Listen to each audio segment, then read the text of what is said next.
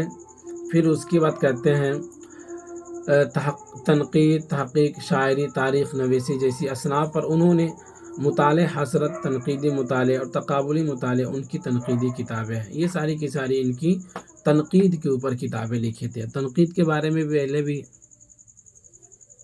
ہم نے آپ کو بتا دیا ہے، ٹھیک۔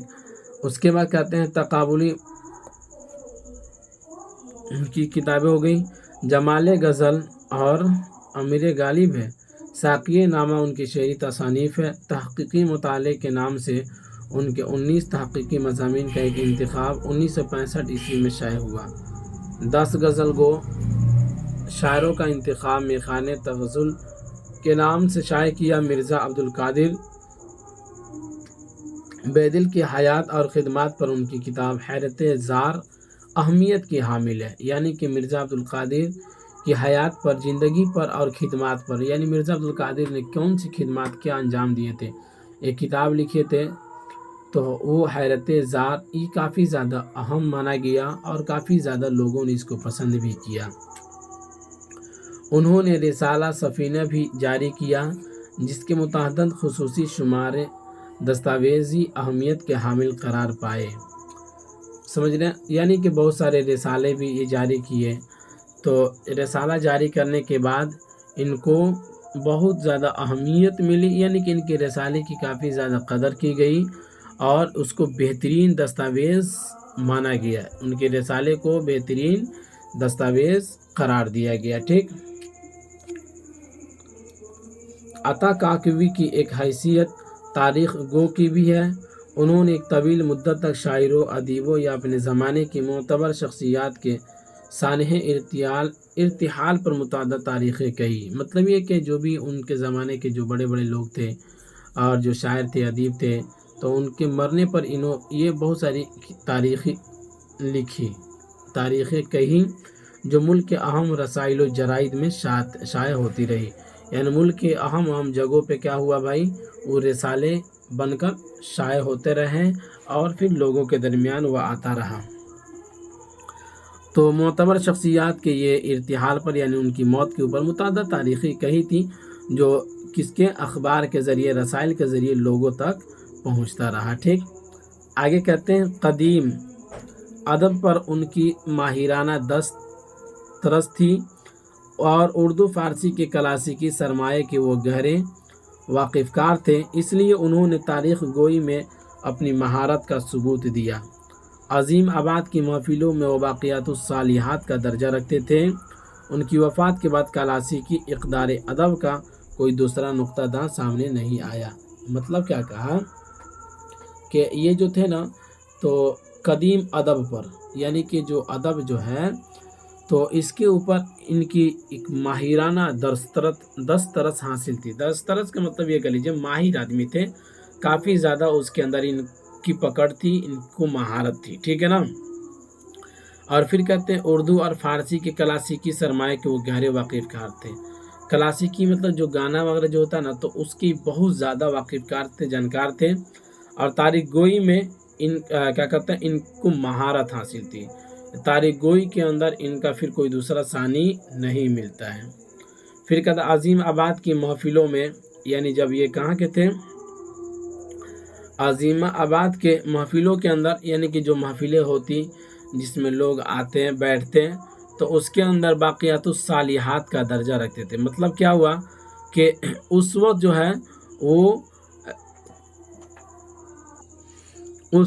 ہے ان کا کیا کہتے ہیں، ان کی جگہ جو تھی وہ باقی لوگوں کے درمیان، اور ان کی وقات کہہ لیجئے باقی لوگوں کے درمیان کافی زیادہ مقبول تھی، مطلب یہ کہ کافی لوگوں کے درمیان مشہور تھی، ٹھیک۔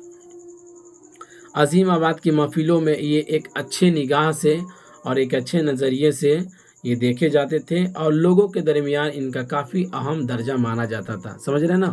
اسی کو یہاں پہ کہا کہ ان کی یہ کہہ لیجیے کافی زیادہ عزت تھی، رسپیکٹ وغیرہ تھی۔ اس کی وجہ تھی کہ یہ اپنے فن کے اندر، تاریخ گوئی کے اندر یہ ماہر تھے، کیا تھے؟ ماہر تھے، ٹھیک ہے نا۔ اس کے بعد کہتے ہیں ان کی وفات کے بعد کلاسیکی اقدار ادب کا کوئی دوسرا نقطہ دان سامنے نہیں آیا، مطلب جب یہ چلے گئے، مر گئے، تو کلاسیکی کی یعنی گانا وغیرہ جو ہوتا ہے، تو پھر اس کے بعد کلاسیکی ان کی وفات کے بعد کلاسیکی اقدار ادب کا کوئی دوسرا نقطہ دان سامنے نہیں آیا، مطلب یہ کہ ادب کے ماہرین پھر دوبارہ کوئی ان کے درمیان تاریخ گو کے اندر دوسرا کوئی بھی ان کے بعد سامنے نہیں آتا، اس طرح سے پھر کوئی نہیں دیکھتا ہے، ٹھیک ہے نا۔ تو یہ رہا آپ کے درمیان عطا کاکوی صاحب کے بارے میں، آپ نے پڑھا، امید کرتے ہیں کہ آپ کو سمجھ میں آیا ہوگا۔ چلیے اب اس کے بعد ان کا لکھا ہوا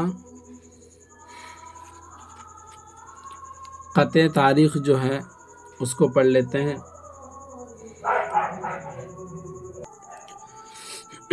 تو اب یہاں پر غم ارشد کو پڑھیں گے۔ یہ قطع تاریخ کے بابو عطا کاکوی صاحب کا لکھا ہوا ہے۔ تو یہ جو غزل کے انداز میں جو آپ دیکھ رہے ہیں یہ قطع تاریخ ہے دراصل، ٹھیک ہے نا۔ تو یہ جو لکھا گیا ہے، تو عطا کاکوی صاحب نے جو لکھا ہے اپنے بیٹے کی موت کے اوپر انہوں نے لکھا ہے، اور ظاہر سی بات ہے ایک باپ کے لیے ایک بیٹے کی موت کتنا دردناک ہوگا، یہ تو اسی جملے سے یہ جملہ بیان کیا جائے یا نہ کیا جائے، یہ تو خود سے یہ باتیں ثابت ہو جاتی ہے، سمجھ میں آ جاتی ہے، ٹھیک ہے نا۔ تو اپنے بیٹے کی جس کا نام تھا ارشد، اسی کے غم میں اس واقعے کو انہوں نے لکھا ہے، جس کا نام یہاں پر کیا دیا ہے، یہ تو دیکھ رہے ہیں انداز جو ہے بالکل کس کی طرح ہے، ایک غزل کی طرح ہے، سمجھ رہے ہیں نا، ایک شعر کی طرف ہے، شعر کی طرح ہے، لیکن یہ شعر اور غزل نہیں ہے بلکہ قطع تاریخ ہے، ٹھیک۔ چلیے پڑھتے ہیں۔ کہتے ہیں کہ یہ واقعہ ہے کہ ارشد کی موت سے اے دوست کھلا دریچے غم در ہوا خوشی کا بند۔ کیا کہا کہ ایک یہ واقعہ ہے کہ ارشد کی موت سے اے دوست، ارشد کی موت کا یہ ایک واقعہ ہے کہ غم کا دریچہ کھلا اور خوشی کا در کا معنی کیا ہوتا ہے، خوشی کا دروازہ جو ہوا بند، سمجھ رہے نا۔ جیسے اس کی موت ہوئی تو پھر کیا ہوا، غم کا باغیچہ کھل گیا اور خوشی کا دروازہ بند ہو گیا، اسی کو کہا کھلا دریچے غم در ہوا خوشی کا بند، ٹھیک۔ ابھی جوان تھا 34 سال کی تھی عمر، ہوئی نہ جانے ادا کون سی قضا کو پسند، ٹھیک۔ یعنی کہتے ہیں ابھی جوان تھا، 34 سال کی اس کی عمر ہی تھی، اور قضا کے مطلب ظاہر سی بات ہے، قضا کا معنی اب سب کو سمجھ میں آ ہی جاتا ہے، فیصلہ کرنے والا، یعنی کہ اللہ تعالیٰ، سمجھ رہے نا، موت تو اللہ تعالیٰ کو یعنی فیصلہ کرنے والوں کو، یعنی کہہ لیجیے موت کو اس لڑکے کی یعنی ارشد کی کون سی ادا پسند آ گئی کہ پھر اس کو 34 سال کی عمر ہی میں وہ اس دنیا سے چل بسا۔ آ رہی بات سمجھ میں؟ چلیے آگے کہتے ہیں، مثال شمع جو بزم عدم میں روشن تھا، ہوئی ہوائے اجل سے زبان اس کی بند۔ تو یہاں پر کہا کہ شمع بزم عدم میں، یہاں سے کہنا اصل یہ چاہ رہا ہے کہ میرے گھر میں جو لڑکا تھا وہ کافی ہنسی خوشی سے ہم لوگ رہ رہے تھے، اور جیسے اس کی موت ہوئی تو پھر کیا ہوا کہ اس کی زبانیں ہمیشہ ہمیشہ کے لیے کیا ہو گئی، بند ہو گئی، سمجھ رہے نا۔ یعنی کہ جو بول رہا تھا، ہم لوگ کے ساتھ کھیلتا اڑتا بیٹھتا، تو موت جیسے ہوئی ہوائے اجل سے زبان اس کی بند، یعنی کہ اجل مانے کیا ہوتا ہے بھائی، موت، فیصلہ، جیسے اس کی موت آئی اور اسی وقت سے اس کی زبانیں کیا ہو گئی، بند ہو گئی۔ جو شمع کی طرح جل رہا تھا، مطلب یہ کیا کہ ہم لوگ کے درمیان بیچ میں تھا، ہم لوگ سے باتیں کرتا، اڑتا بیٹھتا، ہنستا کھیلتا، ساری چیزیں کرتا، جیسے ہی اس کی موت آئی ساری چیزیں بند ہو گئی، اس کی زبان بند ہو گئی، سمجھ گئے۔ کھلا دریچہ قضا کا تو گر گئی پرواز، تو کر گئی پرواز تھی روح جس میں جیسے قفس میں طائر بند، مطلب کیا، کھلا دریچہ قضا کا یعنی کہ فیصلہ ہو چکا تھا کہ موت بھائی اس کو آنی ہے، تو موت کا جو بھی باغیچہ تھا وہ جیسے اس کا حکم آیا